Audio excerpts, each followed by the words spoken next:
Zee 24 तास एक पाऊल पुढे।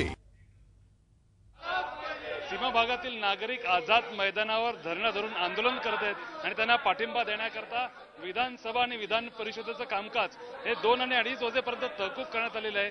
विधानसभा आणि विधान परिषदेतील नेते आपल्याबरोबर आहेत। रामदास कदम आपल्याबरोबर आहेत। कदम साहेब, काय सांगाल तुम्ही? कामकाज तुम्ही तहकूब करण्याची विनंती केली, काय याचं कारण आहे? आम्हाला सगळ्या पक्षाच्या बाहेर जाऊन पक्षीय राजकारण बाजूला ठेवून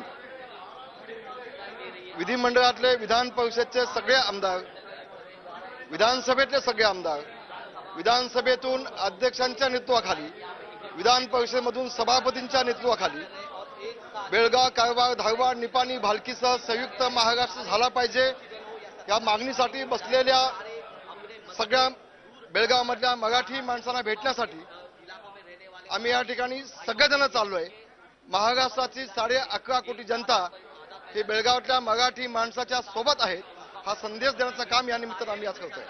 मनसेचे गटनेते बाळा नांदगावकर आपल्याबरोबर आहेत। कधी एवढी एकजूट दिसत नाही, ती आजच्या निमित्ताने एकजूट दिसली, काय सांगाल तुम्ही? का तुम्ही? मला असं वाटतं याच्यातून निदान ज्या महाराष्ट्रातील कर्नाटक सीमा भागातील बांधव आहेत त्यांचा प्रश्न सुटावा एवढीच आपली प्रामाणिक इच्छा आहे आणि म्हणून आम्ही सगळे म्हणून एकत्रपणे जात आहोत।